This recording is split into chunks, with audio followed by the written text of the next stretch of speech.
El Parque Kosudnjak en las afueras de Belgrado, la capital de Serbia. En mayo de 1914, un estudiante bosnio, Gavrilo Princip, llegó con una pistola Browning para hacer prácticas de tiro.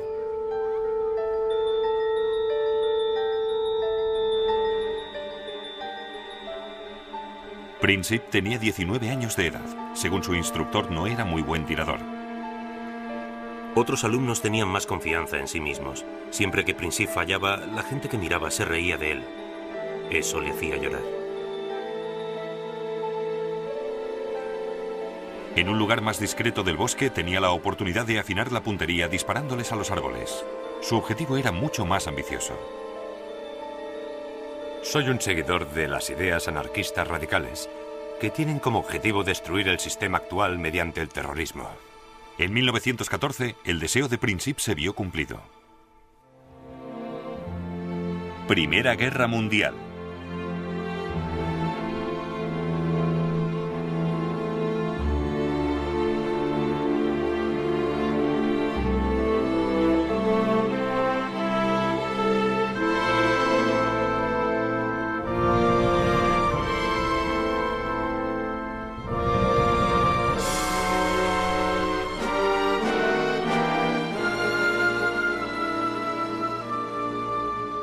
A las armas.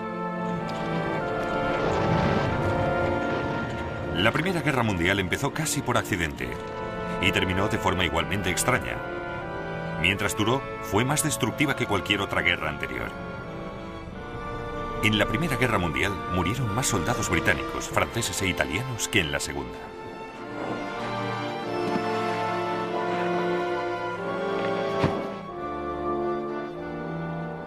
Fue el primer conflicto genuinamente global. No solo se luchó en los campos de Francia y Flandes, sino también en las montañas, los desiertos, por mar y aire. La Primera Guerra Mundial conformó el siglo XX. Desencadenó la Revolución Rusa.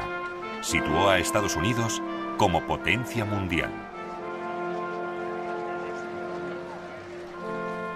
Apenas 20 años después, los fallos de sus fracasados acuerdos de paz llevaron al mundo a una segunda y terrible guerra, y luego a la Guerra Fría. Pero las ideas por las que lucharon los hombres de 1914 siguen conformando nuestro mundo en la actualidad.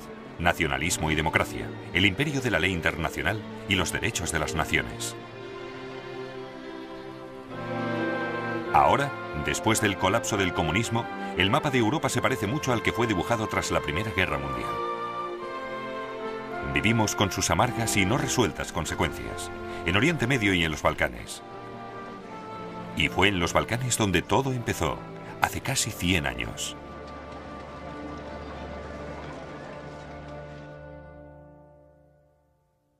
A principios del siglo XX, al igual que a finales del mismo, los Balcanes eran la zona más inestable de Europa. Aquí, tres grandes imperios luchaban por el poder y la influencia: el austrohúngaro, el ruso y el otomano.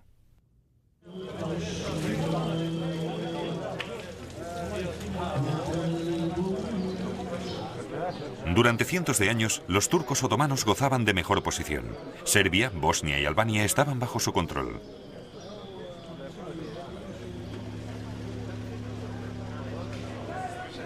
En Belgrado construyeron más de 80 mezquitas, pero a principios del siglo XX solo quedaba esta. Serbia había expulsado a los turcos y se había declarado reino eslavo independiente.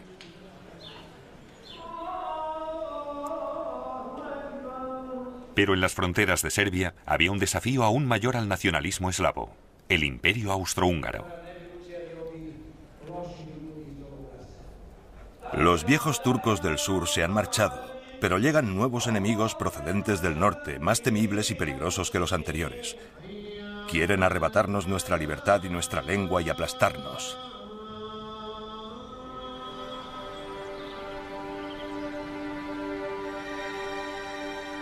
Gavrilo Princip nació en una zona montañosa y muy pobre de Bosnia.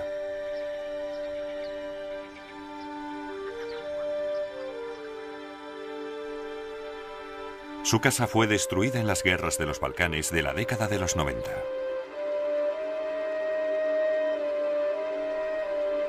Sus iniciales, grabadas en 1909, son una de las pocas señales que indican que vivió aquí. Años antes, los austrohúngaros le habían arrebatado a los turcos el control de Bosnia, el enemigo al que Princip quería destruir.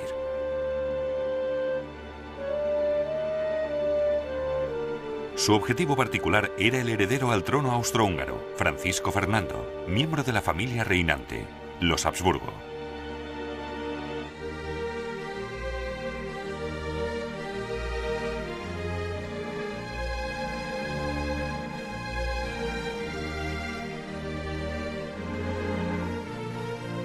Ese extraordinario imperio conocido como la monarquía dual austrohúngara es menos un imperio, un reino o un estado que la propiedad personal de los Habsburgo, cuyo talento hereditario para la adquisición de tierras puede verse en el actual mapa de Europa. El imperio estaba gobernado por el tío de Francisco Fernando, Francisco José. Se sentaba en 2 tronos, como emperador de Austria y rey de Hungría. En 1914 llevaba 66 años gobernando. Los dedicó a oponerse a cualquier tipo de cambio. Apenas visto sin su uniforme militar, odiaba la idea de la reforma política. Como le dijo al presidente de Estados Unidos, Theodore Roosevelt, en mí puede ver al último monarca europeo de la vieja escuela.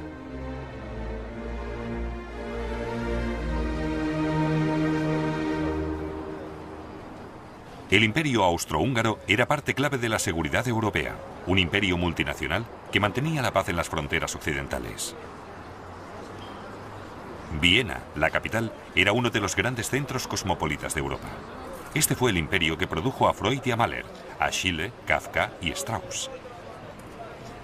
Reunía a 10 nacionalidades por lo menos, no solo austríacos y húngaros, sino también checos, eslovacos, polacos, rumanos, italianos, croatas y bosnios. El Foreign Office británico preparó una guía para ayudar a saber quién era quién.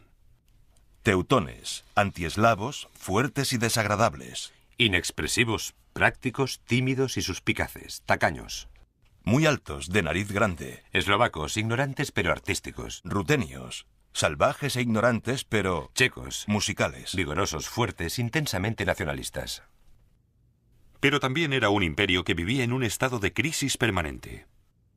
Polacos, todos a favor de la independencia de Polonia. Serbobosnios, proyugoslavos, italianos, antiaustríacos. En todo el imperio, solo los húngaros y los austríacos tenían auténtico poder, pero los húngaros se negaban a compartirlo con los demás.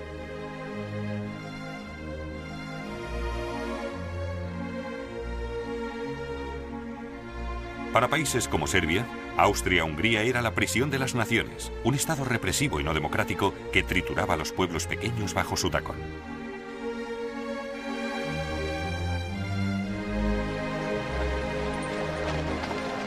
En 1905 hubo manifestaciones nacionalistas en Viena.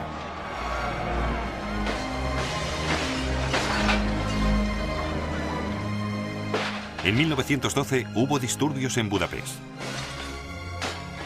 En 1914 había habido inestabilidad étnica en casi todas las zonas del Imperio Austrohúngaro. Fueron suspendidos los parlamentos locales y se llamó al ejército para restaurar el orden.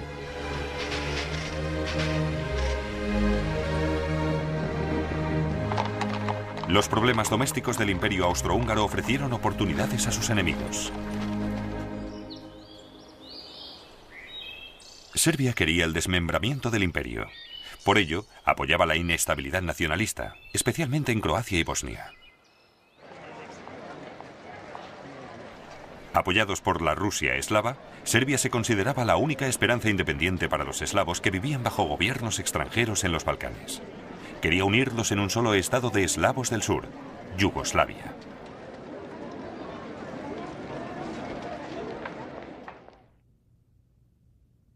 Dragutin Dimitrievich era oficial del ejército serbio. Se oponía a cualquier relación con Austria. La ciega rendición al abrazo de Austria es una vergonzosa traición a las tradiciones serbias. Soy consciente de que Serbia debe, con todas sus consecuencias, convertirse en el líder no solo de los serbios, sino de Yugoslavia. Dmitrievich creía que matando a los reyes podría conseguir cambios políticos. Le había dado buen resultado en el pasado. En 1903, capitaneó una revolución palaciega, matando al viejo rey de Serbia, demasiado cercano a Austria para el gusto del ejército, y poniendo a uno nuevo en su lugar. La multitud expresó una gran alegría. Se pusieron flores y hojas en el sombrero. Las ventanas se adornaban con banderas, flores y guirnaldas. Belgrado lo estaba celebrando.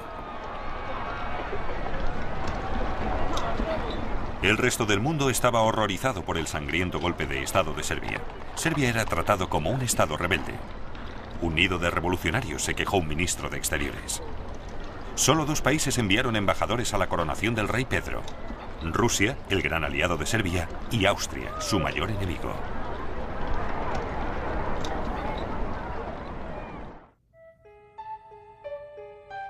Dmitrievich era también uno de los miembros fundadores de La Mano Negra, una sociedad militar secreta que empleaba el terrorismo y el asesinato para intentar el establecimiento de Yugoslavia. Se dice que enviaba hombres para asesinar a líderes militares y miembros del gabinete austrohúngaros. También se dice que intentó matar al emperador Francisco José. No se le veía por ninguna parte, pero se sabía que él lo hacía todo.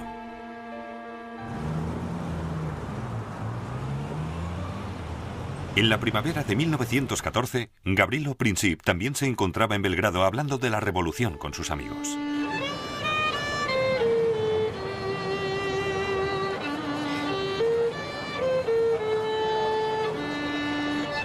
Luego, los jóvenes bosnios oyeron que el archiduque Francisco Fernando visitaría Sarajevo en junio. Esta era su oportunidad de llevar a cabo sus acciones. Por suerte para ellos, sus planes llegaron a oídos de Dmitrievich y La Mano Negra.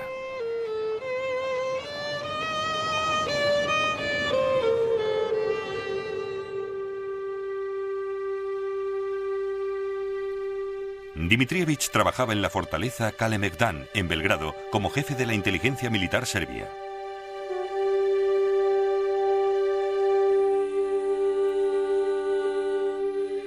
En la primavera de 1914, el mayor Voja Stankosic, también miembro de La Mano Negra, entró en su despacho para hacerle una pregunta. Me están molestando unos jóvenes bosnios. Estos chicos quieren llevar a cabo una gran acción a cualquier precio. Han oído que Francisco Fernando viene a Bosnia y me han rogado que les deje ir. ¿Qué me dice? Les he dicho que no pueden ir, pero no me dejan en paz. Francisco Fernando iba a Bosnia para observar las maniobras del ejército austrohúngaro en las colinas de Sarajevo.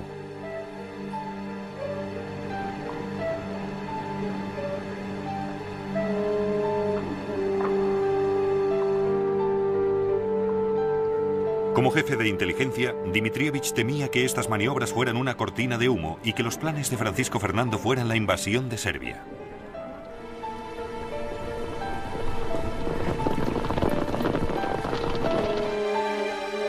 Como líder de La Mano Negra, creía que cualquier cosa que desestabilizara al imperio austrohúngaro era bueno para su querida Serbia. El plan de Princip para asesinar a Francisco Fernando le satisfacía plenamente. Bien, dijo, déjele ir.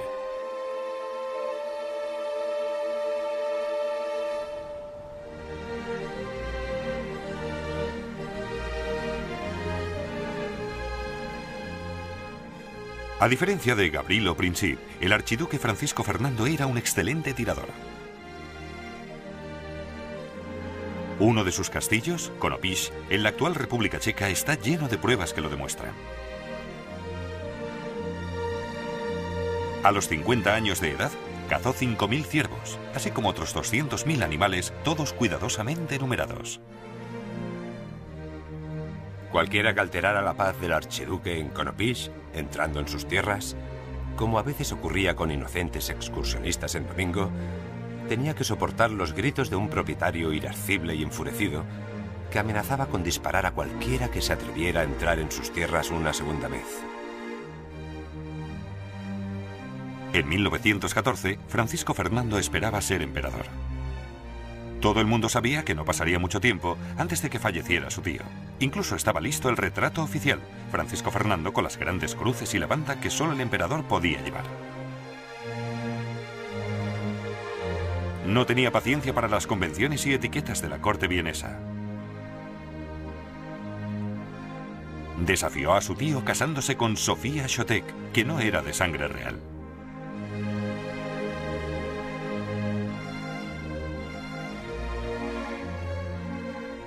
Lo más inteligente que he hecho en mi vida ha sido casarme con mi Sofía. Ella lo es todo para mí. Mi esposa, mi consejera, mi médico, mi ángel de la guarda. En una palabra, mi felicidad. Francisco Fernando también tenía ideas radicales para la reforma política. Reconocía que cuanto menos poder tuvieran las minorías nacionalistas en el imperio, más buscarían la ayuda de otros países. El viejo sistema permitía a las etnias alemana y húngara dominar el gobierno. Era un sistema que no podía durar. No puedo dejar de sorprenderme de que las nacionalidades sigan siendo leales después del trato recibido durante tantos años. Tienen que estar conmigo. Es la única salvación para el futuro.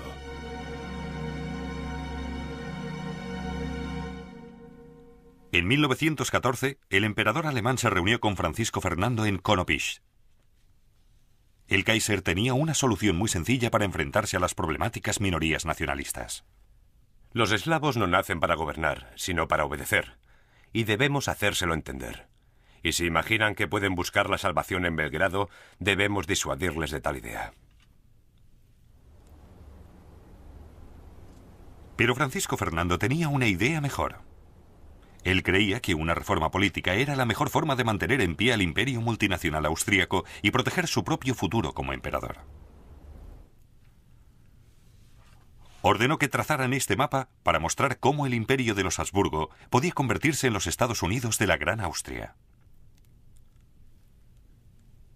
Pero por encima de todo, Francisco Fernando quería evitar la guerra en los Balcanes. Una noche propuso un brindis después de una cena. Por la paz. ¿Qué conseguiríamos de una guerra con Serbia? Perderíamos la vida de hombres jóvenes y gastaríamos un dinero que podríamos emplear mejor en otros temas. ¿Y qué ganaríamos? Por todos los santos.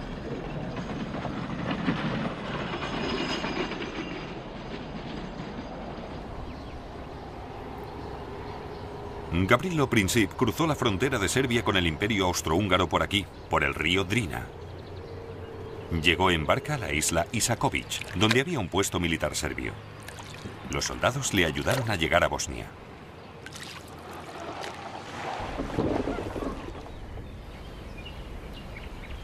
Desde aquí llegó a Sarajevo, donde se encontró con otros 6 conspiradores.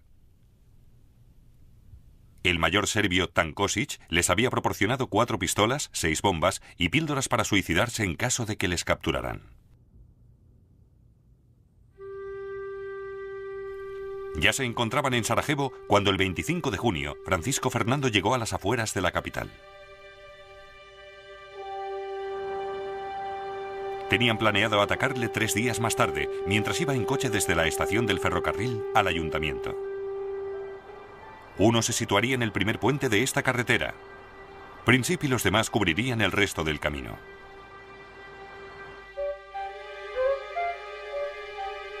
Francisco Fernando eligió muy mal la fecha para su visita. Sarajevo estaba cubierto de banderas para celebrar la ocasión, pero el 28 de junio era el Día Nacional de Serbia, un foco natural de odio contra los Habsburgo, como había advertido el embajador serbio en Viena. Esto causará un gran descontento. Algún joven serbio puede poner una bala de verdad en vez de una de fogueo en su arma y disparar. Por ello, sería conveniente que el archiduque Francisco Fernando no fuera a Sarajevo. Pero los austríacos se rieron de los temores del embajador. En la mañana del 28 de junio, Francisco Fernando y Sofía llegaron en tren a Sarajevo. A pesar de las advertencias, la seguridad era muy relajada. Los soldados no cubrían el recorrido, solo unos pocos policías.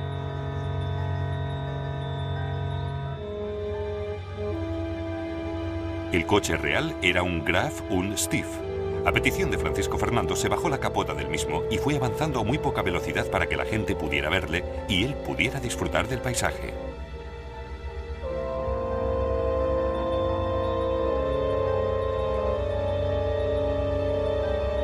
Cuando la comitiva pasó el primer puente, el conspirador que allí se encontraba lanzó su bomba. Sentado frente a la pareja real se encontraba Óscar Potiorek. La explosión tuvo lugar inmediatamente después de que la archiduquesa gritara «¡Avance, rápido!». Yo estaba seguro de que no le había pasado nada a nuestro coche. El archiduque comentó tranquilamente «Siempre he pensado que podía ocurrir algo así». La bomba había rebotado en el coche, estallando detrás del mismo, hiriendo a 2 agentes y a varios civiles.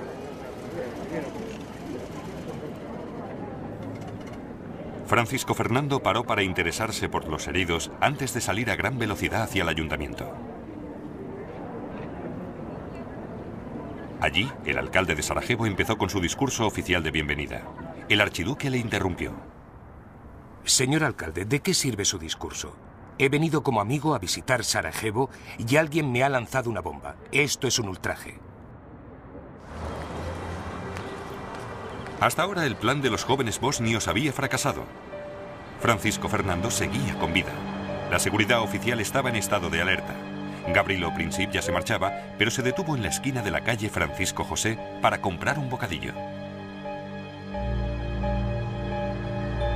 Luego, su suerte cambió. Francisco Fernando había salido del ayuntamiento. Debería haber seguido el río viajando a gran velocidad para no dar oportunidad a los otros asesinos.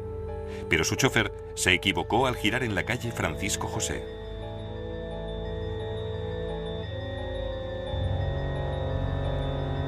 Cuando el coche real iba marcha atrás para volver a la calle principal, Princip se vio cara a cara con su objetivo. En ese momento oí el disparo de una pistola, seguido de otro. Y en el mismo momento vi a un hombre que, frente a mí, era tirado al suelo por la gente que le rodeaba y el brillo del sable de un guardia de seguridad descendiendo sobre él. Un fino hilo de sangre salió disparado de la boca de Su Alteza y me dio en la mejilla derecha. La archiduquesa gritó: «Por todos los santos, ¿qué te ha pasado?». Luego resbaló del asiento y quedó en el suelo del coche. Supuse que solo se había desmayado. Luego oí que Su Alteza Imperial decía: «Sofía, Sofía, no te mueras. Has de seguir con vida por los niños». Le pregunté si le dolía mucho y claramente me dijo: «No es nada». Francisco Fernando y Sofía murieron camino al hospital.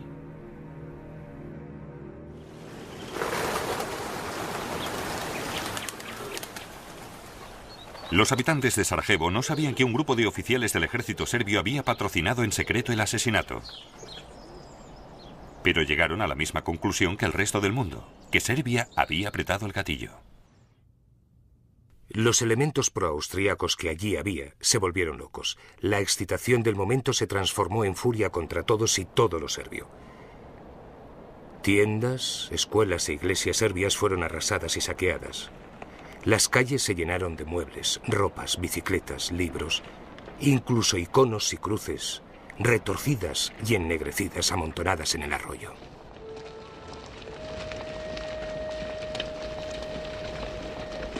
Solo en Sarajevo fueron detenidos más de 200 serbios. Las autoridades locales colgaron a algunos en la prisión de la ciudad. Muchos más murieron en pogroms en Bosnia y Herzegovina.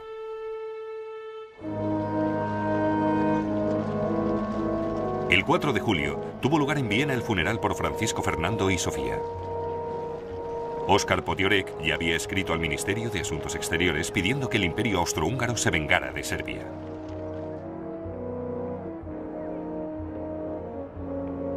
Debemos aprovechar la primera oportunidad y darle un golpe destructivo a Serbia para darle a la monarquía unas décadas de tranquilo desarrollo interno.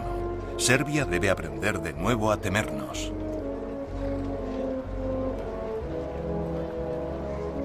El jefe de Estado Mayor del Imperio Austrohúngaro, Konrad von Hotzendorf, estaba de acuerdo. Esta no es la acción de un solo fanático. Este asesinato representa la declaración de guerra de Serbia al Imperio Austrohúngaro. Si dejamos pasar esta ocasión, la monarquía se verá expuesta a nuevas explosiones de conflictos étnicos. El Imperio Austrohúngaro debe declarar la guerra por razones políticas.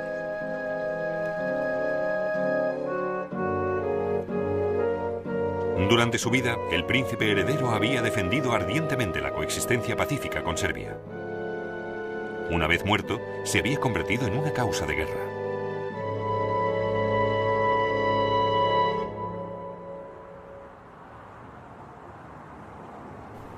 El asesinato de Francisco Fernando no encendió inmediatamente la hoguera de Europa. A principios de julio, las tensiones internacionales no eran muy importantes. Pero en Viena, entre bastidores, los líderes austrohúngaros estaban planeando cómo vengarse de Serbia sin que les aplastaran los poderosos amigos de esta.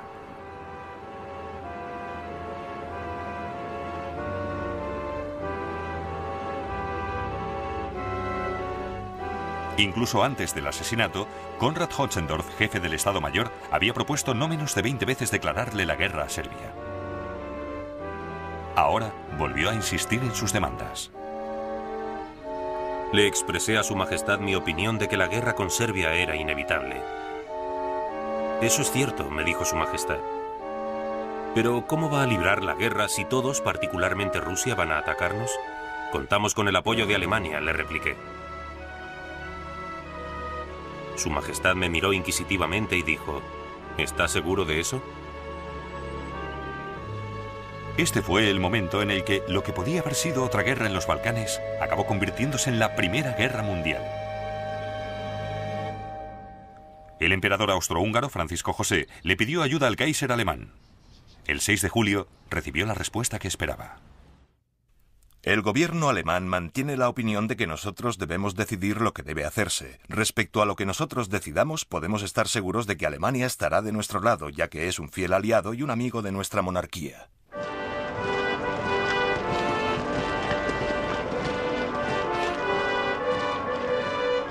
La crucial decisión alemana de apoyar a Austria se hizo sin tener en cuenta las consecuencias. Ni el Kaiser ni sus líderes políticos y militares se molestaron en averiguar lo que tenía previsto el Imperio Austrohúngaro. Fue un extraordinario error. Porque en los Balcanes nada ocurría de forma aislada. Europa estaba dividida en dos. Por una parte estaban Alemania, el Imperio Austrohúngaro e Italia. Por la otra, Francia y Rusia. La guerra con uno podía significar la guerra con los demás. Nadie sabía cómo respondería Rusia si era atacado uno de los principales países de los Balcanes. Era posible que entrara en guerra con Austria para proteger a Serbia. En ese caso, Alemania tendría que entrar en guerra para proteger a Austria.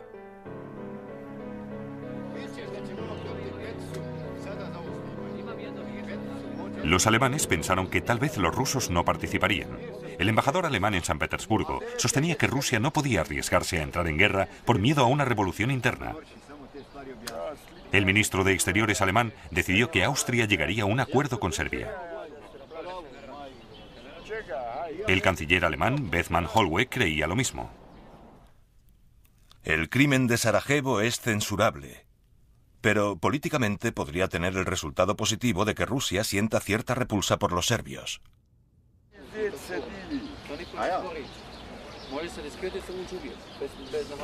Fue el apoyo incondicional de Alemania lo que alentó a Austria a seguir adelante. Pero en 1914, lejos de arrastrar al mundo a una guerra debido a una agresión, Alemania estaba presionando a este por culpa de su incompetencia e ilusiones. El Kaiser estaba tan seguro de que no estallaría la guerra que se fue de vacaciones.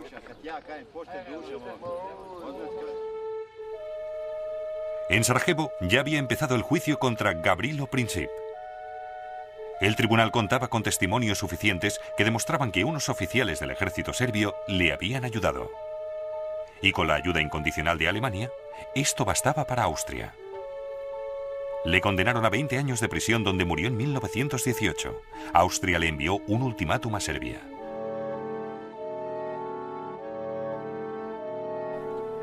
Este documento fue la excusa de Austria para ir a la guerra. Sus demandas eran tan extremas e insultantes que Serbia no podía aceptarlas. Pero en el caso de que las aceptara, el embajador austríaco en Belgrado recibió la orden de considerar cualquier respuesta como inaceptable. entregó el ultimátum a las 6 de la tarde del 23 de julio de 1914. Slavka Mihailovich era médico en Belgrado.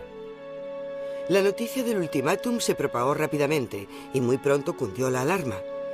Las calles y los bares estaban llenos de gente ansiosa.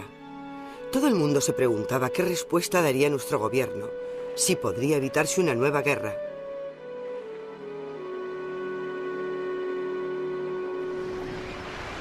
El ultimátum de Austria cogió desprevenidos a los diplomáticos del mundo entero.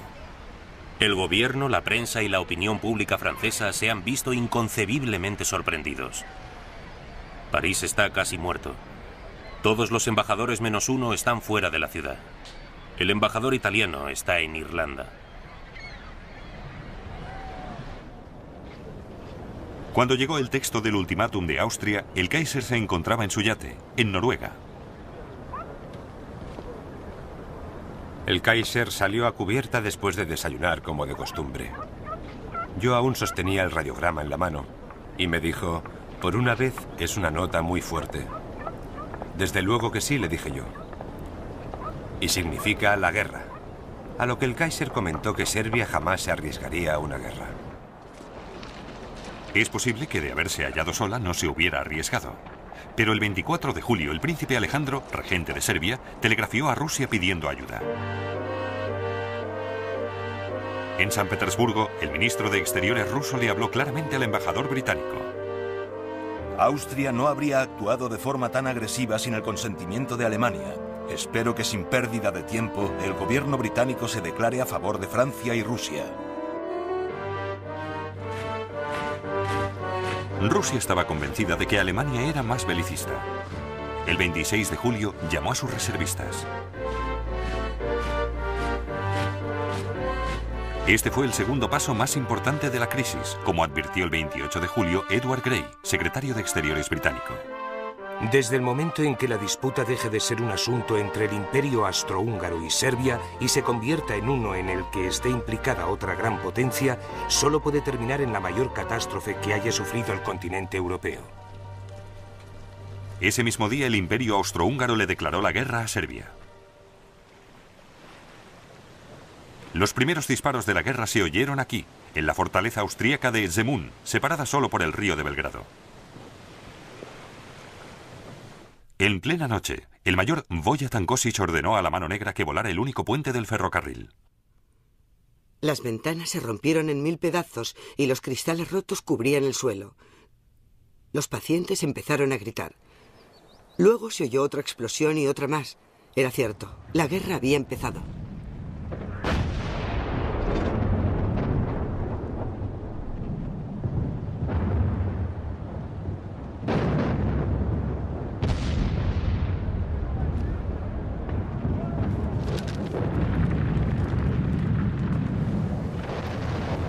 ¿Cómo se merece nuestra vieja ciudad el nombre que le habían dado los turcos, la Casa de las Guerras? Proyectiles procedentes de todas direcciones se cruzaban sobre la ciudad. Los austríacos tenían armas muy curiosas, los llamados monitores. Pequeñas embarcaciones armadas con grandes cañones que rodeaban Belgrado como perros rabiosos y disparaban desde todas direcciones. Sin embargo, aún era una guerra entre el Imperio Austrohúngaro y Serbia. El 29 de julio, mientras los proyectiles caían sobre Belgrado, hubo un último intento para que así siguiera. Una serie de telegramas de última hora cruzaron Europa. Del zar al Kaiser, de primo a primo. Querido Guillermo, se ha declarado una guerra innoble contra un país débil. La indignación en Rusia no tiene límites. Querido Nicolás, estoy ejerciendo toda mi influencia sobre los austríacos. Espero que tú me ayudes a suavizar cualquier dificultad que pueda presentarse. Querido Guillermo, mis tropas no iniciarán ninguna acción provocadora. Pero ahora la crisis ya estaba más allá del control de monarcas o políticos. Estaba en manos de los militares. Desde el momento en el que Rusia había movilizado a su ejército, los generales alemanes sabían que su reloj ya se había puesto en marcha.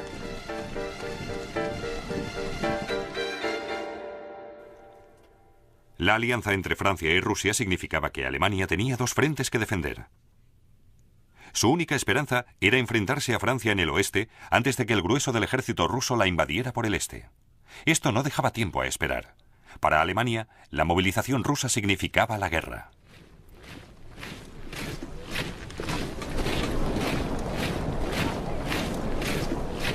Alemania no había buscado la guerra. Sus generales sabían que una guerra europea sería larga y devastadora, incluso para el vencedor. Pero pensaban que si tenía que ocurrir, era mejor ahora que más tarde. Según todos los observadores, Rusia estará preparada para luchar dentro de unos años. En ese momento nos aplastará debido al número de sus soldados. Ya habrá construido la flota del Báltico y líneas férreas estratégicas. Mientras tanto, nuestro ejército se habrá ido debilitando. El 1 de agosto, Alemania le declaró la guerra a Rusia. 2 días después se la declaró a Francia, el aliado de Rusia.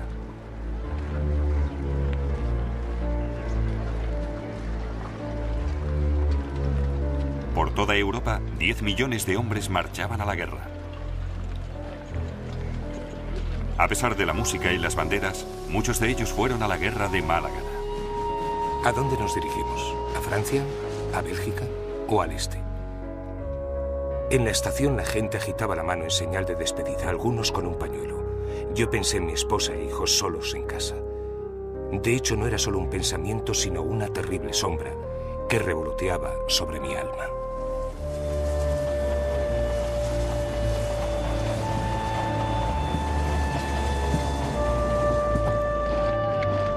Dios, qué larga es esta ciudad. La bayoneta se me clava en la carne, el cuello de la guerrera no me deja respirar. Pero al levantar la vista vi a una chica bonita. Era tan evidente su admiración, conmovida por lo que veía, que entendí que teníamos que parecer atractivos y marchar con la cabeza erguida. Allá vamos, marchando siguiendo el ritmo de la banda. A pesar de que a donde vamos la gente muere, es mutilada, destrozada, masacrada. En la formación mis compañeros se irguieron al verla.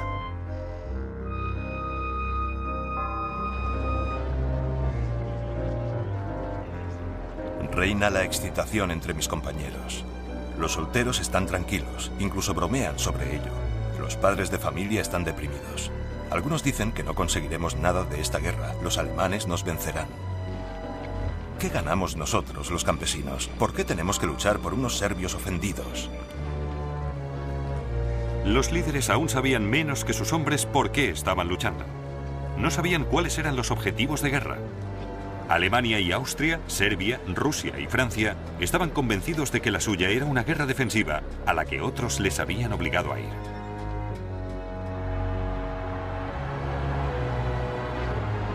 La única gran potencia europea que permanecía al margen era Gran Bretaña.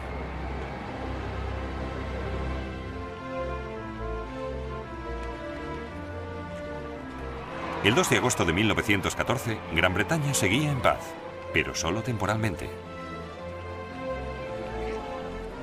Hemos vivido un estado de gran nerviosismo, ya que han llamado a los reservistas y las vías férreas están fuertemente protegidas. Todo señala que ya tenemos encima la gran guerra que desde hace tanto tiempo temíamos. Pero Gran Bretaña era la única gran potencia que no podía alegar que era víctima de una agresión. Nadie la había atacado, así que ¿por qué luchar? Realmente no era para defender los derechos de las naciones pequeñas, por lo menos no los de Serbia, según el Manchester Guardian. Si fuera físicamente posible arrastrar a Serbia a alta mar y hundirla, por fin el aire de Europa parecería más limpio. Gran Bretaña tampoco estaba obligada por ningún tratado, como aseguró al Parlamento Edward Grey, secretario de Exteriores. No formamos parte de la alianza franco-rusa. Ni siquiera conocemos los términos de la alianza. Pero en privado, Grey y otros líderes sabían que Gran Bretaña tenía que luchar. Si Gran Bretaña permanecía neutral, la guerra amenazaría su vasto imperio, su comercio global y su seguridad. Y Gran Bretaña necesitaba mantenerse en términos amistosos con Francia y Rusia. Incluso en tiempos de paz, carecía del poder necesario para defender su imperio contra todos. En África e India, la seguridad de las colonias británicas dependía de la buena voluntad de Francia y Rusia. En 1914, Gran Bretaña temía a sus amigos tanto como a sus enemigos. Si le fallamos a Rusia ahora, no podemos esperar mantener esa cooperación amistosa con ella en Asia, que es de vital importancia para nosotros. Sobre todo, Gran Bretaña no podía permitir que Europa estuviera dominada por una Alemania triunfante. Si Alemania invadiera los puertos del canal, el control de los mares de Gran Bretaña se vería amenazado. El primer ministro, Herbert Asquith, tenía una opinión muy pragmática. Sería contrario a los intereses británicos que Francia fuera aniquilada. A las 11 de la noche del 4 de agosto, Gran Bretaña declaró la guerra a Alemania. Era como si estuviéramos esperando la señal para darle a la palanca que enviaría a millones de hombres a su destino. Las profundas notas del Big Ben sonaron en la noche, las primeras campanadas de la hora más decisiva desde que emergió de las profundidades. De repente todas las caras se contrajeron con dolorosa intensidad. Es horrible pensar en todo el sufrimiento que puede provocar la movilización. Supongo que cuanto menos se piense en ello, mejor. Nunca hablamos de la muerte y tampoco pensamos mucho en ella. Pero cuando todos están durmiendo y tú estás despierto, a veces miras al futuro y surgen las preguntas. El gobierno británico tenía un libro de guerra en el que se detallaba todo lo que debería hacerse en una emergencia. Los líderes del país sabían que la guerra sería una lucha larga y dolorosa, un proceso lento y demoledor de bloqueo, de rendir por hambre al enemigo. Pero la mayoría de los civiles no tenían ni idea de en qué se estaban metiendo. Por toda Europa, la gente se agolpaba en los bancos. El ministro de Finanzas francés le dijo a un general británico que la guerra no podría durar más de un año porque se agotaría el dinero para financiarla.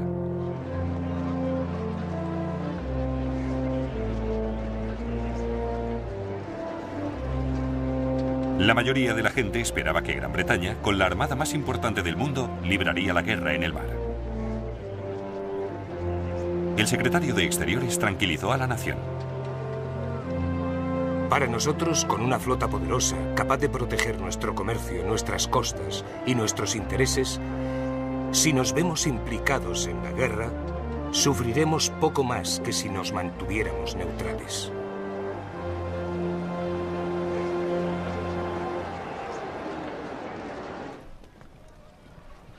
Bert Fielder era sargento de los Marines Reales. Tranquilizó a su esposa. Mi querida Nell, no creo que esta guerra sea ni la mitad de mala de lo que la gente espera. Verás, para Inglaterra no es tarea difícil, por lo que no tienes por qué preocuparte. Mientras pueda mantenerte informado de dónde estoy, todo irá bien.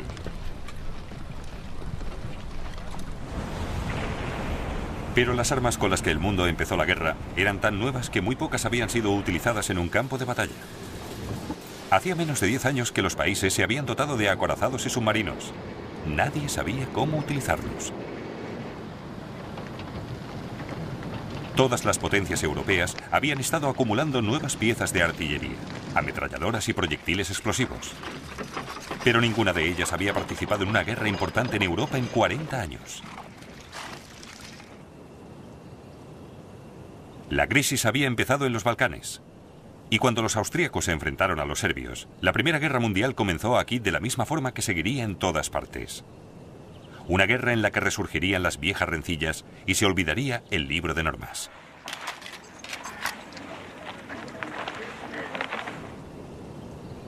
La guerra nos lleva a un país habitado por una población que siente un fanático odio hacia nosotros.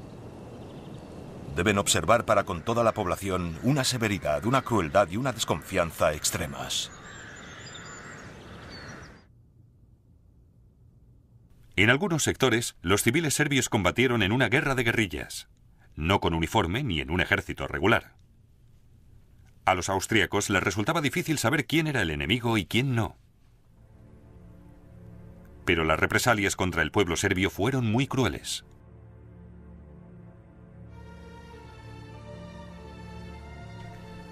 Esta era una guerra de nacionalidades y razas. No solo contra un ejército enemigo, sino contra pueblos enteros. Durante el primer mes de guerra, 4.000 civiles del oeste de Serbia murieron o desaparecieron. Incendiaron las casas, las saquearon, violaron a las mujeres y asesinaron. 17 personas, mujeres, muchachas y niños, atadas con cuerdas, muertas en una cuneta, todas ellas asesinadas. A las 9 de la mañana fui a Lesnica en busca de suministros para la batería artillera. En la ciudad podían verse las atrocidades cometidas por el enemigo.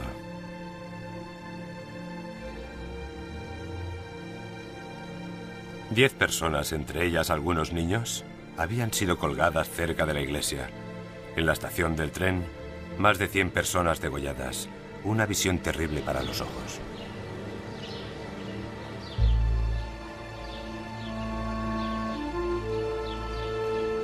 En la ciudad serbia de Priniavor, esta capilla recuerda a aquellos que murieron.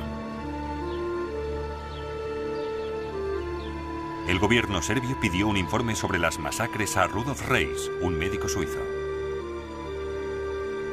Las masacres de la población civil fueron sistemáticamente organizadas por el mando del ejército invasor. Toda la responsabilidad debe recaer en el mando, y también el deshonor en el que ha caído este ejército.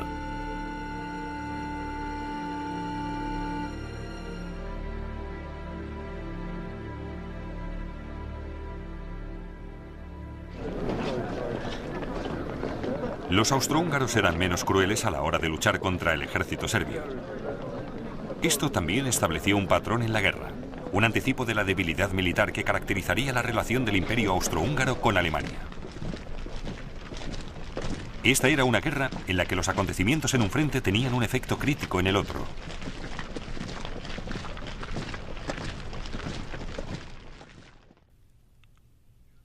Alemania confiaba que en su aliado, el Imperio austrohúngaro, se centrara en el frente oriental. Con Rusia concentrando sus tropas en sus fronteras, Alemania se horrorizó al saber que Austria había reunido sus reservas no para atacar Rusia, sino en los Balcanes para enfrentarse a Serbia.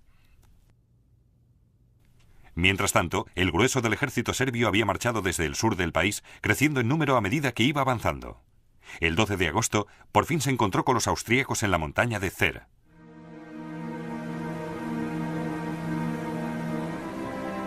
Los serbios ocupaban unas fuertes posiciones defensivas en la montaña y esperaban a que los austríacos cayeran en la trampa. Los serbios nos rodearon. La artillería serbia tenía perfectamente calculada la distancia. Por desgracia, o así nos lo dijeron unos oficiales, habíamos llegado al campo de prácticas de la artillería serbia. De chiste. Los serbios repelieron fácilmente el ataque austrohúngaro. Podíamos ver cómo el enemigo se retiraba a lo largo del río. Su convoy de municiones dejó sus carros en el valle y huyeron todos tan pronto les alcanzó nuestra artillería. ¿Un ejército derrotado? No. Una masa incontrolada corriendo hacia la frontera presa de un terror insensato. Los conductores fustigaban a los caballos, oficiales y soldados se abrían paso por entre las columnas de carros.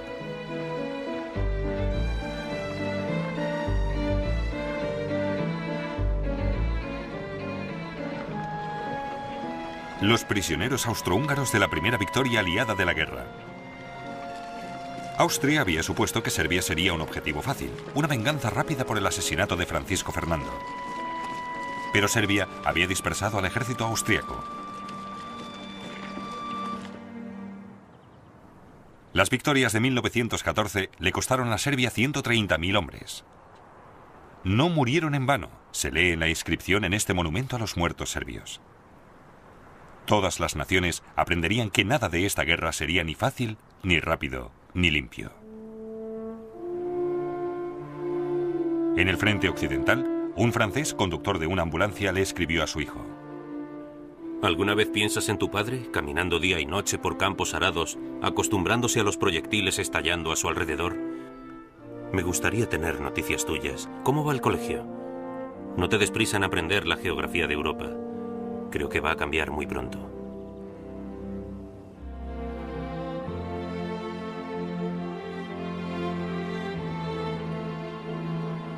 En el próximo episodio de La Primera Guerra Mundial, los ejércitos alemanes entran en Bélgica y Francia dejando un rastro de atrocidades. Y Francia, con la ayuda de Gran Bretaña, lucha por su supervivencia.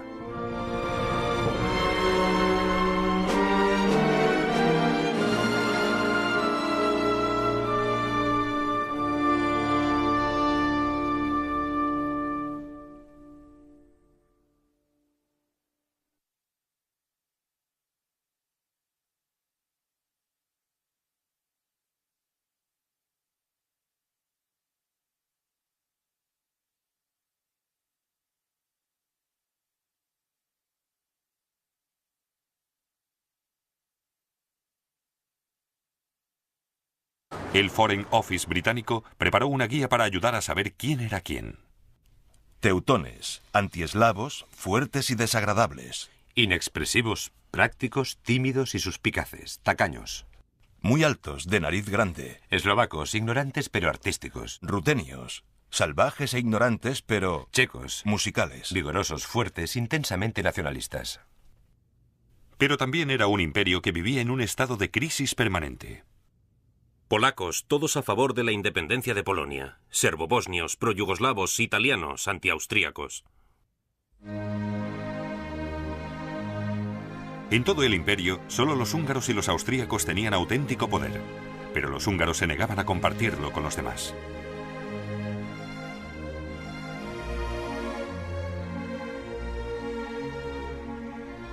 Para países como Serbia, Austria-Hungría era la prisión de las naciones, un estado represivo y no democrático que trituraba a los pueblos pequeños bajo su tacón.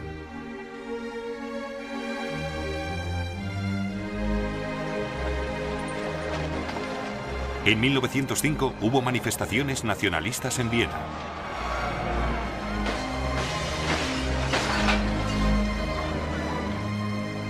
En 1912 hubo disturbios en Budapest.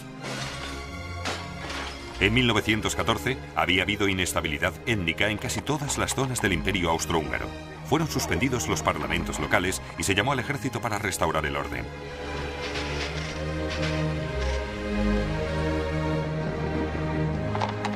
Los problemas domésticos del Imperio Austrohúngaro ofrecieron oportunidades a sus enemigos. Serbia quería el desmembramiento del imperio. Por ello, apoyaba la inestabilidad nacionalista, especialmente en Croacia y Bosnia. Apoyados por la Rusia eslava, Serbia se consideraba la única esperanza independiente para los eslavos que vivían bajo gobiernos extranjeros en los Balcanes. Quería unirlos en un solo estado de eslavos del sur, Yugoslavia.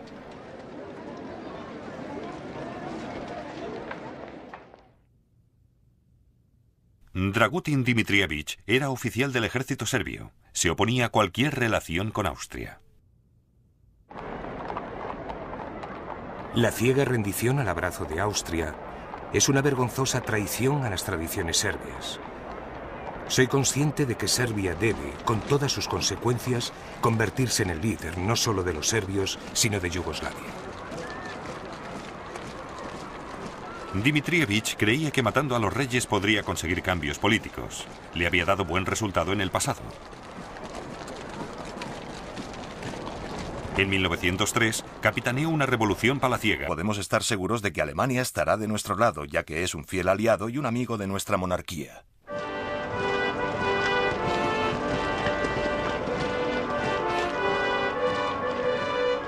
La crucial decisión alemana de apoyar a Austria se hizo sin tener en cuenta las consecuencias. Ni el Kaiser ni sus líderes políticos y militares se molestaron en averiguar lo que tenía previsto el Imperio Austrohúngaro. Fue un extraordinario error. Porque en los Balcanes nada ocurría de forma aislada. Europa estaba dividida en dos. Por una parte estaban Alemania, el Imperio Austrohúngaro e Italia. Por la otra, Francia y Rusia. La guerra con uno podía significar la guerra con los demás. Nadie sabía cómo respondería Rusia si era atacado uno de los principales países de los Balcanes. Era posible que entrara en guerra con Austria para proteger a Serbia. En ese caso, Alemania tendría que entrar en guerra para proteger a Austria.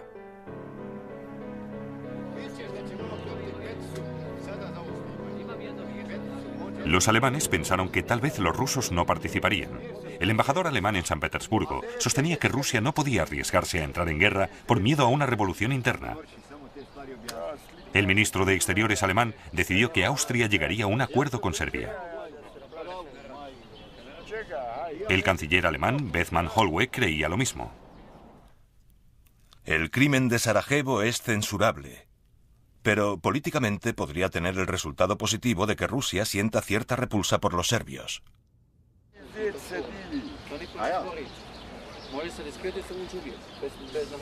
Fue el apoyo incondicional de Alemania lo que alentó a Austria a seguir adelante.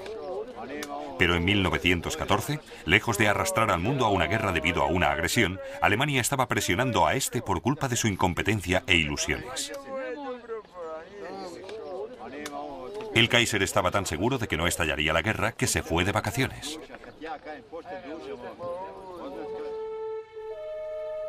En Sarajevo ya había empezado el juicio contra Gavrilo Princip. El tribunal contaba con testimonios suficientes que demostraban que unos oficiales del ejército serbio le habían ayudado. Y con la ayuda incondicional de Alemania, esto bastaba para Austria. Le condenaron a 20 años de prisión, donde murió en 1918. Austria le envió un ultimátum a Serbia.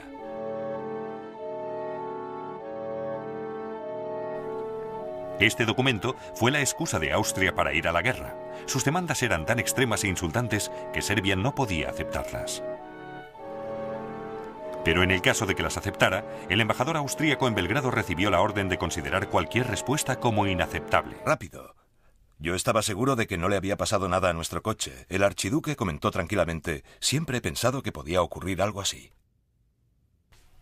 La bomba había rebotado en el coche, estallando detrás del mismo, hiriendo a 2 agentes y a varios civiles.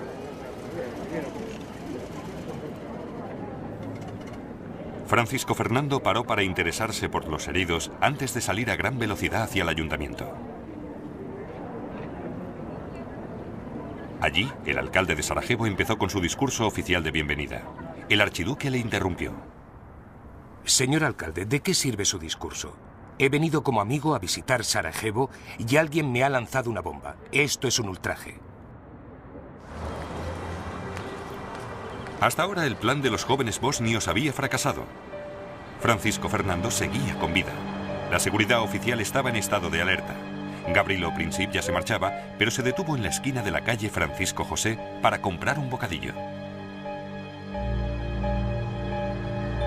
Luego, su suerte cambió. Francisco Fernando había salido del ayuntamiento. Debería haber seguido el río viajando a gran velocidad para no dar oportunidad a los otros asesinos. Pero su chofer se equivocó al girar en la calle Francisco José.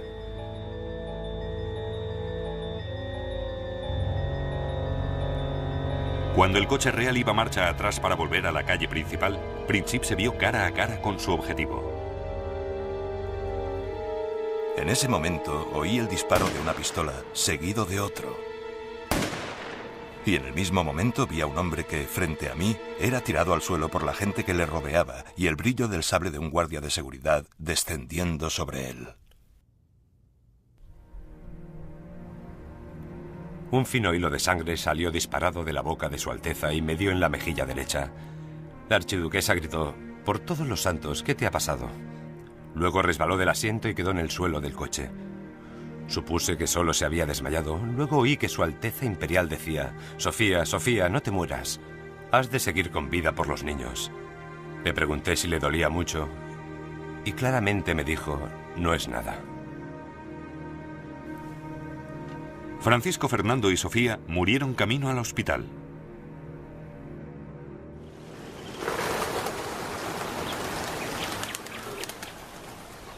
Los habitantes de Sarajevo no sabían que un grupo de oficiales del ejército serbio había patrocinado en secreto el asesinato. Pero llegaron a la misma conclusión que el resto del mundo, que Serbia había apretado el gatillo. Los elementos proaustríacos que allí había se volvieron locos. La excitación del momento se transformó en furia contra todos y todo lo serbio. Tiendas, escuelas y... Este fue el momento en el que lo que podía haber sido otra guerra en los Balcanes acabó convirtiéndose en la Primera Guerra Mundial. El emperador austrohúngaro Francisco José le pidió ayuda al Kaiser alemán. El 6 de julio recibió la respuesta que esperaba. El gobierno alemán mantiene la opinión de que nosotros debemos decidir lo que debe hacerse. Respecto a lo que nosotros decidamos, podemos estar seguros de que Alemania estará de nuestro lado, ya que es un fiel aliado y un amigo de nuestra monarquía.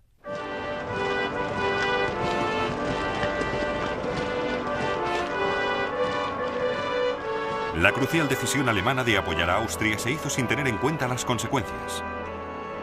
Ni el Kaiser ni sus líderes políticos y militares se molestaron en averiguar lo que tenía previsto el Imperio austrohúngaro. Fue un extraordinario error. porque en los Balcanes nada ocurría de forma aislada.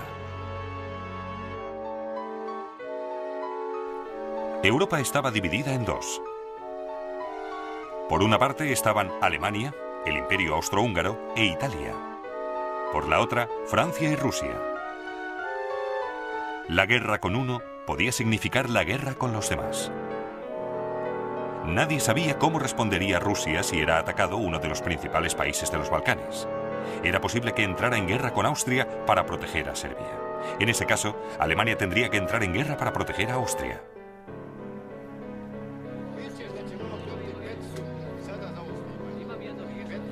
Los alemanes pensaron que tal vez los rusos no participarían.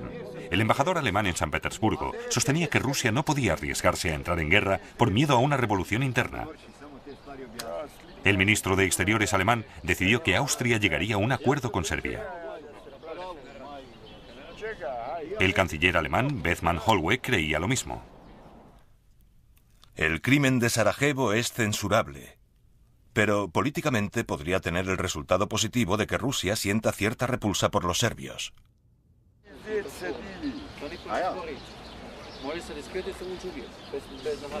Fue el apoyo incondicional de Alemania lo que alentó a Austria a seguir adelante.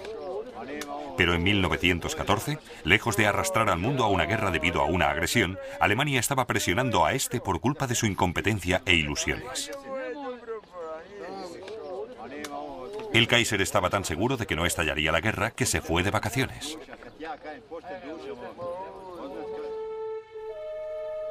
En Sarajevo ya había empezado el juicio contra Gavrilo Princip.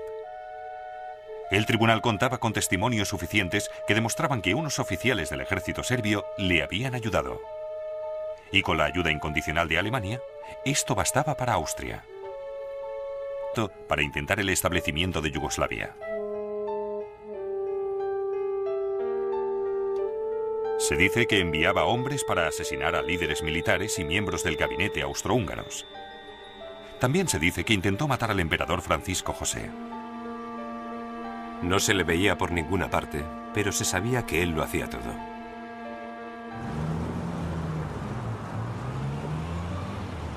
En la primavera de 1914, Gavrilo Princip también se encontraba en Belgrado hablando de la revolución con sus amigos.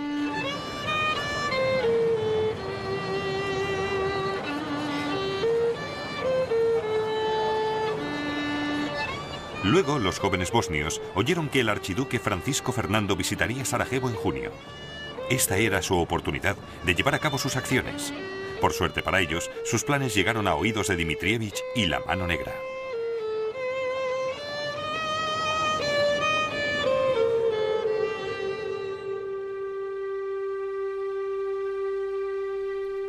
Dmitrievich trabajaba en la fortaleza Kalemegdan, en Belgrado, como jefe de la inteligencia militar serbia.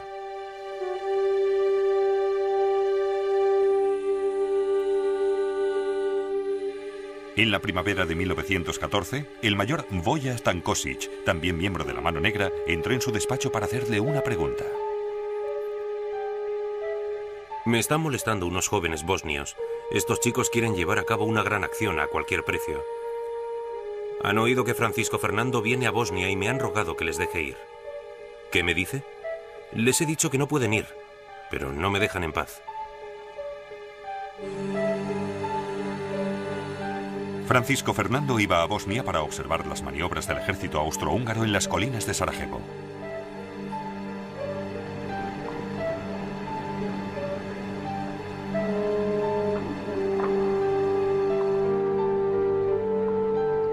Como jefe de inteligencia, Dmitrievich temía que estas maniobras fueran una cortina de humo y que los planes de Francisco Fernando fueran la invasión de Serbia.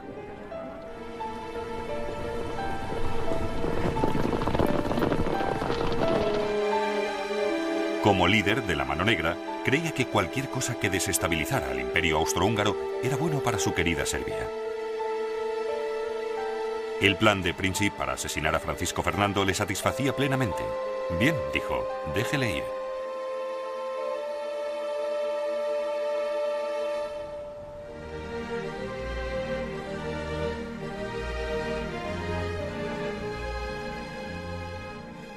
A diferencia de Gavrilo Princip, el archiduque Francisco Fernando era un excelente tirador.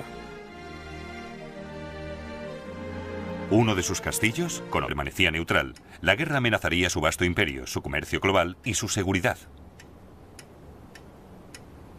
Y Gran Bretaña necesitaba mantenerse en términos amistosos con Francia y Rusia.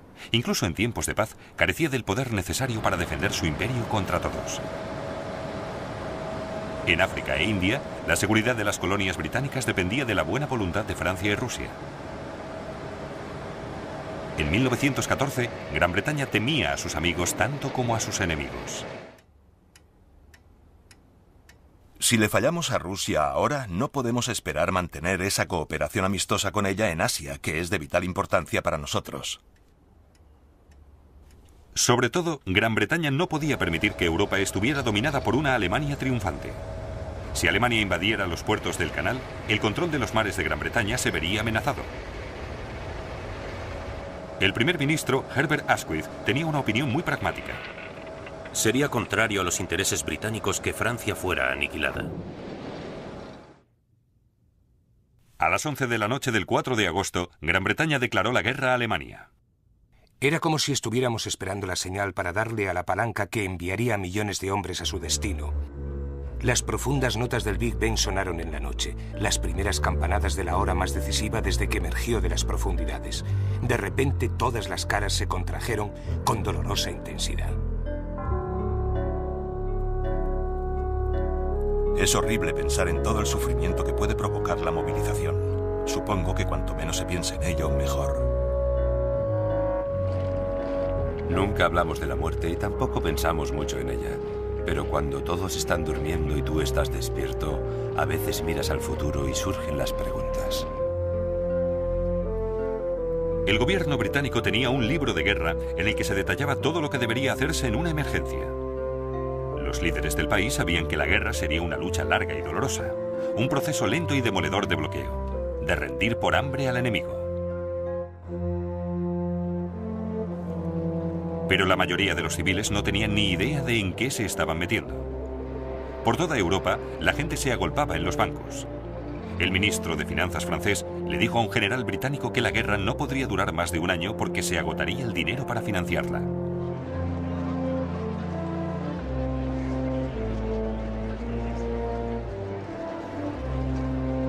La mayoría de la gente esperaba que Gran Bretaña, con la armada más importante del mundo, libraría la guerra en el mar. El secretario de Exteriores tranquilizó a la nación. Para nosotros, con una flota poderosa, capaz de proteger nuestro comercio, nuestras costas y nuestros intereses, si nos vemos implicados en la guerra, sufriremos poco más. Su chofer se equivocó al girar en la calle Francisco José.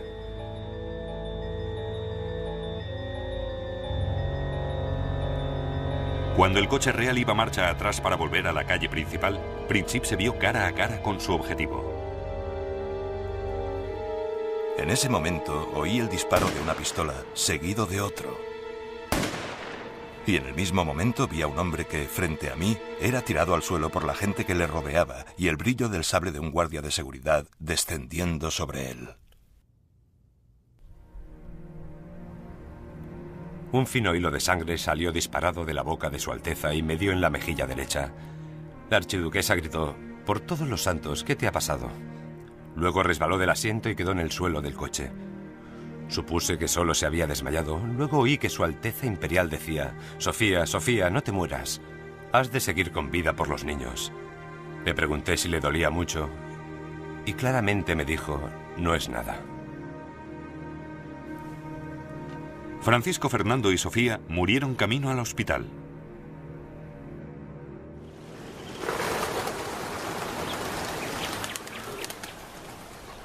Los habitantes de Sarajevo no sabían que un grupo de oficiales del ejército serbio había patrocinado en secreto el asesinato. Pero llegaron a la misma conclusión que el resto del mundo, que Serbia había apretado el gatillo. Los elementos proaustríacos que allí había se volvieron locos. La excitación del momento se transformó en furia contra todos y todo lo serbio. Tiendas, escuelas e iglesias serbias fueron arrasadas y saqueadas.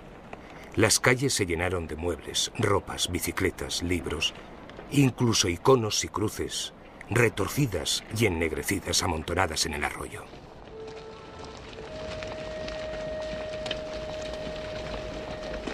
Solo en Sarajevo fueron detenidos más de 200 serbios. Las autoridades locales colgaron a algunos en la prisión de la ciudad. Muchos más murieron en pogroms en Bosnia y Herzegovina.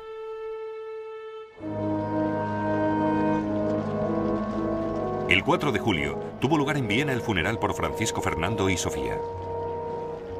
Óscar Potiorek ya había escrito al Ministerio de Asuntos Exteriores pidiendo que el Imperio Austrohúngaro se vengara de Serbia.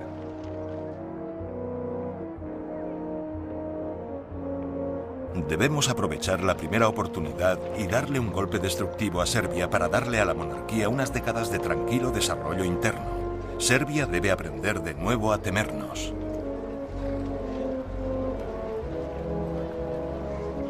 El jefe de Estado Mayor del Imperio Austrohúngaro, Konrad von Hotzendorf, estaba de acuerdo. Fuertes, intensamente nacionalistas. Pero también era un imperio que vivía en un estado de crisis permanente. Polacos, todos a favor de la independencia de Polonia. Serbobosnios, proyugoslavos, italianos, antiaustríacos. En todo el imperio, solo los húngaros y los austríacos tenían auténtico poder, pero los húngaros se negaban a compartirlo con los demás.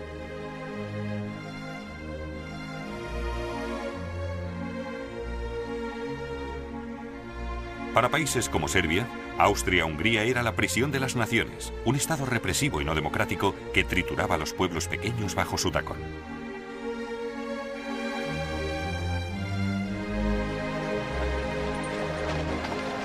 En 1905 hubo manifestaciones nacionalistas en Viena.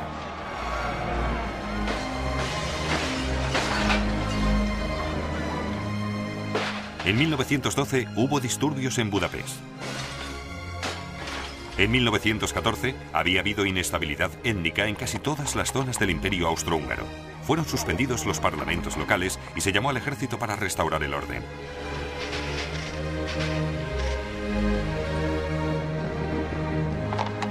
Los problemas domésticos del Imperio Austrohúngaro ofrecieron oportunidades a sus enemigos. Serbia quería el desmembramiento del imperio. Por ello, apoyaba la inestabilidad nacionalista, especialmente en Croacia y Bosnia. Apoyados por la Rusia eslava, Serbia se consideraba la única esperanza independiente para los eslavos que vivían bajo gobiernos extranjeros en los Balcanes. Quería unirlos en un solo estado de eslavos del sur, Yugoslavia.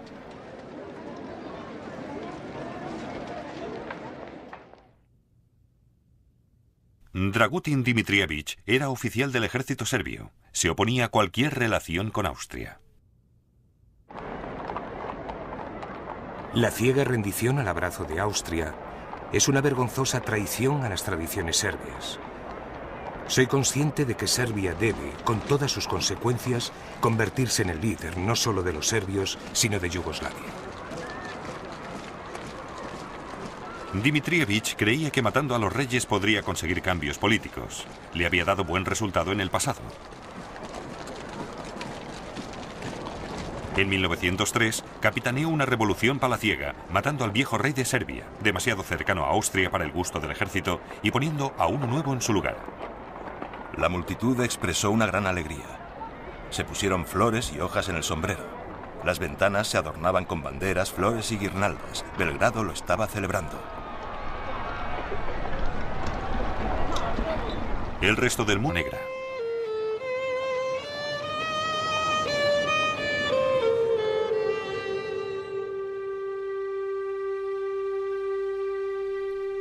Dmitrievich trabajaba en la fortaleza Kalemegdan, en Belgrado, como jefe de la inteligencia militar serbia.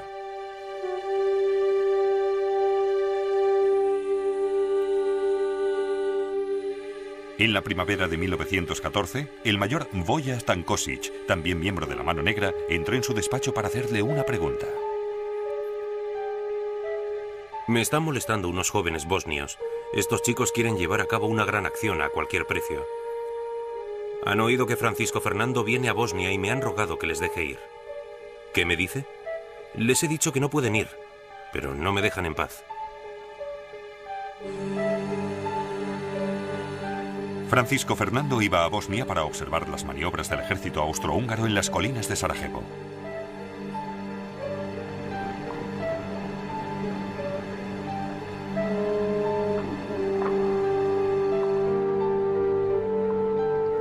Como jefe de inteligencia, Dmitrievich temía que estas maniobras fueran una cortina de humo y que los planes de Francisco Fernando fueran la invasión de Serbia.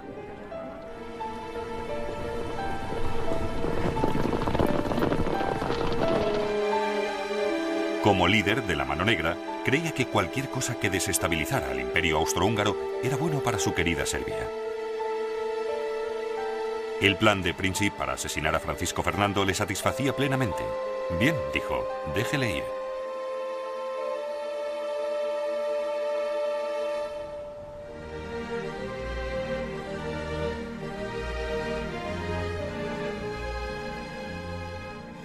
A diferencia de Gavrilo Princip, el archiduque Francisco Fernando era un excelente tirador. Uno de sus castillos, Konopíš, en la actual República Checa, está lleno de pruebas que lo demuestran. A los 50 años de edad, cazó 5.000 ciervos, así como otros 200.000 animales, todos cuidadosamente numerados. Cualquiera que alterara la paz del archiduque en Konopíš, entrando en sus tierras, como a veces ocurría con inocentes excursionistas en domingo, tenía que soportar los gritos de un propietario irascible y enfurecido que amenazaba con disparar a cualquiera que se atreviera a entrar en sus tierras una segunda vez. En 1914, Francisco Fernando esperaba ser emperador. Todo el mundo sabía que no pasaría mucho tiempo antes de que falleciera su tío. Incluso estaba listo el retrato oficial, Francisco Fernando con las grandes cruces y la banda que solo el emperador podía llevar. No carecía del poder necesario para defender su imperio contra todos. En África e India, la seguridad de las colonias británicas dependía de la buena voluntad de Francia y Rusia. En 1914, Gran Bretaña temía a sus amigos tanto como a sus enemigos. Si le fallamos a Rusia ahora, no podemos esperar mantener esa cooperación amistosa con ella en Asia, que es de vital importancia para nosotros. Sobre todo, Gran Bretaña no podía permitir que Europa estuviera dominada por una Alemania triunfante. Si Alemania invadiera los puertos del canal, el control de los mares de Gran Bretaña se vería amenazado. El primer ministro, Herbert Asquith, tenía una opinión muy pragmática.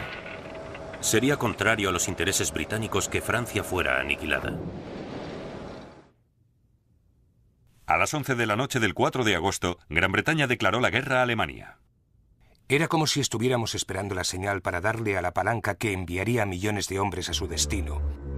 Las profundas notas del Big Ben sonaron en la noche, las primeras campanadas de la hora más decisiva desde que emergió de las profundidades. De repente todas las caras se contrajeron con dolorosa intensidad. Es horrible pensar en todo el sufrimiento que puede provocar la movilización. Supongo que cuanto menos se piense en ello, mejor. Nunca hablamos de la muerte y tampoco pensamos mucho en ella. Pero cuando todos están durmiendo y tú estás despierto, a veces miras al futuro y surgen las preguntas. El gobierno británico tenía un libro de guerra en el que se detallaba todo lo que debería hacerse en una emergencia. Los líderes del país sabían que la guerra sería una lucha larga y dolorosa, un proceso lento y demoledor de bloqueo, de rendir por hambre al enemigo. Pero la mayoría de los civiles no tenían ni idea de en qué se estaban metiendo. Por toda Europa, la gente se agolpaba en los bancos. El ministro de Finanzas francés le dijo a un general británico que la guerra no podría durar más de un año porque se agotaría el dinero para financiarla.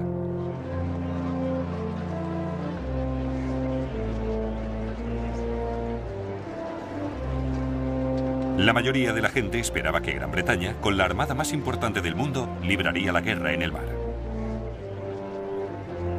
El secretario de Exteriores tranquilizó a la nación.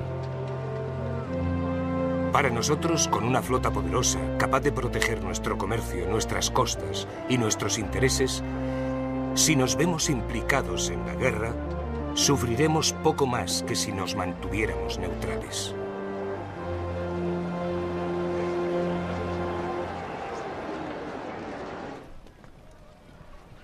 Bert Fielder era sargento de los marines reales. La acción tuvo lugar inmediatamente después de que la archiduquesa gritara «¡Avance rápido!».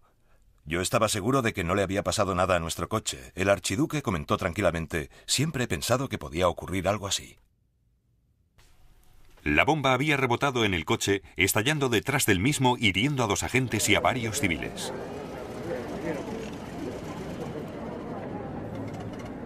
Francisco Fernando paró para interesarse por los heridos antes de salir a gran velocidad hacia el ayuntamiento. Allí, el alcalde de Sarajevo empezó con su discurso oficial de bienvenida. El archiduque le interrumpió. Señor alcalde, ¿de qué sirve su discurso?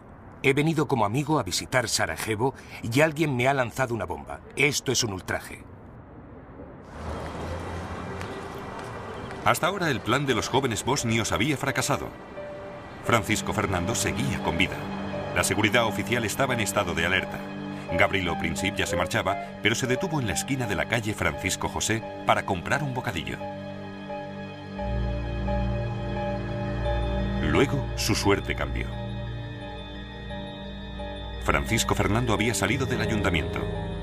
Debería haber seguido el río viajando a gran velocidad para no dar oportunidad a los otros asesinos. Pero su chofer se equivocó al girar en la calle Francisco José.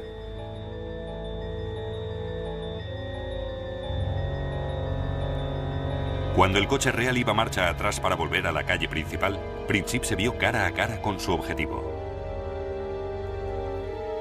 En ese momento oí el disparo de una pistola, seguido de otro. Y en el mismo momento vi a un hombre que, frente a mí, era tirado al suelo por la gente que le rodeaba y el brillo del sable de un guardia de seguridad descendiendo sobre él. Un fino hilo de sangre salió disparado de la boca de Su Alteza y me dio en la mejilla derecha. La archiduquesa gritó: «Por todos los santos, ¿qué te ha pasado?». Luego resbaló del asiento y quedó en el suelo del coche. Supuse que solo se había desmayado. Luego oí que Su Alteza Imperial decía: «Sofía, Sofía, no te mueras. Has de seguir con vida por los niños». Le pregunté si le dolía mucho y claramente me dijo: «No es nada». Francisco Fernando y Sofía murieron camino al hospital.